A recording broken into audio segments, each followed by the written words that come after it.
எப்பல எப்பல எந்திரி எந்திரி யோகாசனம் சொல்லிட்டு ஏய் யோகா பண்ண உனக்கு 5-6 யோகா தெரியுமோ? சமணம் போட்டு இப்படி முதல்ல நீ போடு. இப்படி சமணம் போட்டுக்கார். இப்ப அந்த காலத்துக்கு மேல வை.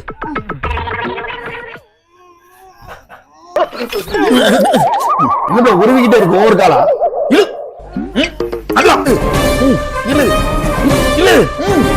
மேல படுத்துத காலு